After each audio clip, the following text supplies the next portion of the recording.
martyrdom, martyrdom, or sounding like that. So from two kindly but unconnected female spirits to a male energy, seemingly content with his belief. But why is so much anguish also attributed to this man? This is 1 centuries-old secret that Smithills Hall cannot forget. This isn't the time now to be panicking, because if I do, I don't know where to run.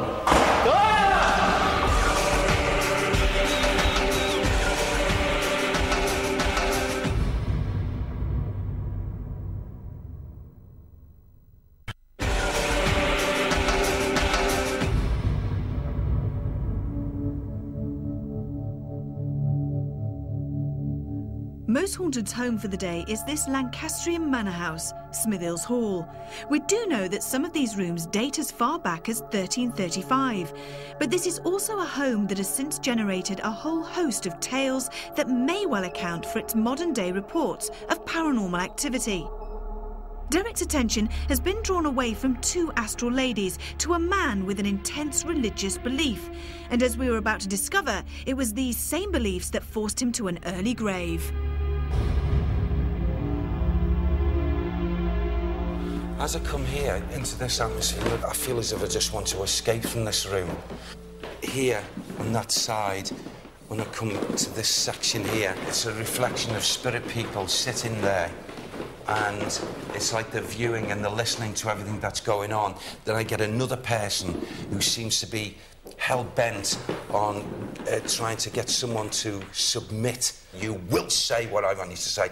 And there's this cruelty, and it's in this area. And it's as if someone's got me and they've got me down. And they're telling me what to say and to submit. I get the name George. His energies fired up. I will stand resolute. They will not break me. They have not got the strength of my will. But they damaged, they hurt, and they cruelly tried to break my spirit. They will not. That was what I was saying before. What that person was saying of the clergy, of martyrdom, martyrdom. He would experience his resolute pact with his faith. Was he killed here? I don't feel that his life's blood was lost here. I just don't feel that. I feel as if maybe he was taken away. I'll say it. Thank you. Something that is stated about this good man. There's something here that soul knows it's not so about him, and it's something to do with lower region, something down there. It does not belong to him. It's got no association with him. Right. It is a myth. So, had we found an answer to Smithills' most fascinating account?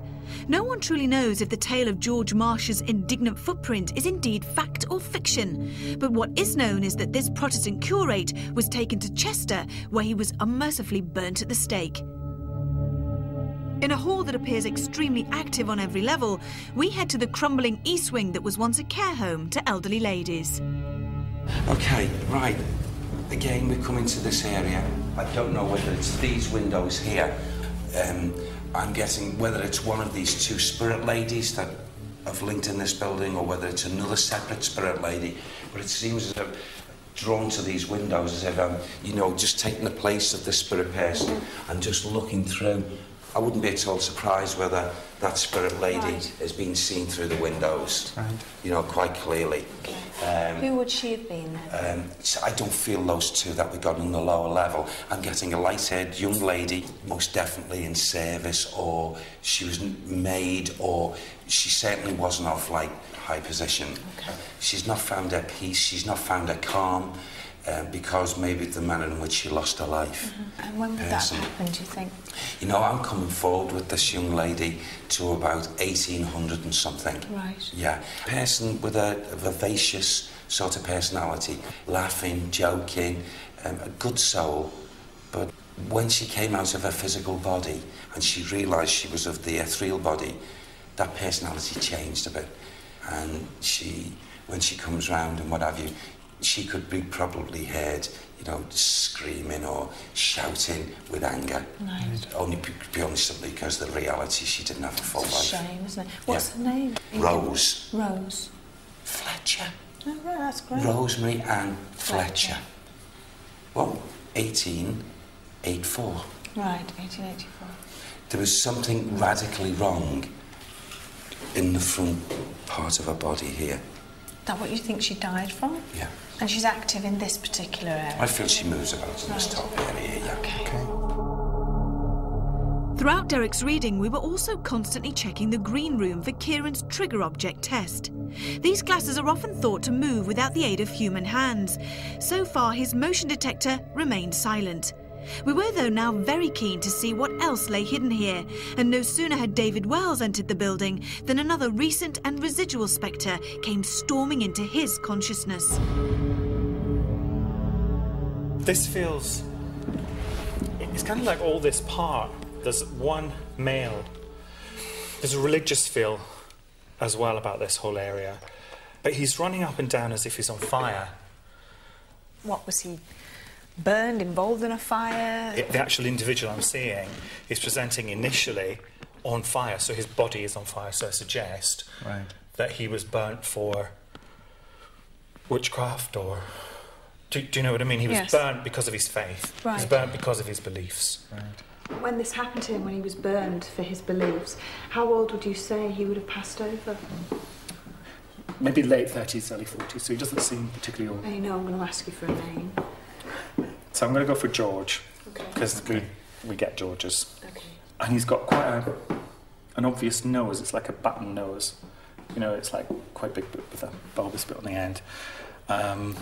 He's actually losing his hair for that age as well. Seems to be losing his hair. He's not extremely tall. He's probably about here. And he's not exactly fat, but he's not exactly thin. He's kind of rounded. And is he present here amongst us now that you're talking about him, or...? He's around. I would say he's more out here than he is in this particular room at the moment. But I think this room is significant to him because this is where he led me to. So a seance of visual, that sort of thing. Absolutely. David's imagery of a man on fire and his fierce Protestant belief under Catholic rule is indeed significant in a room dedicated to George Marsh. And bearing this in mind, I was particularly interested to hear David's reading in the ancient chapel inside Smithills Hall, an area rife with the apparition of a ghostly congregation. So who's in here? I've got one figure at the altar, trying to make up my mind whether he's a priest or a monk. So he's right where this cross is. He's here, kneeling here. I feel as if, as I'm sitting here, I'm being watched. By him? I'm very conscious of a congregation behind me. I'm getting a feel for who he is, so I think he would have led this congregation at some point. I think he definitely, either people see him coming down this central aisle, kneeling here, but I suspect they will see him as the classic dark shape. And when would he have been here, do you think? Seems about the same period, maybe slightly earlier, maybe 1500s even. But this site feels a place of devotion, but it doesn't feel specific.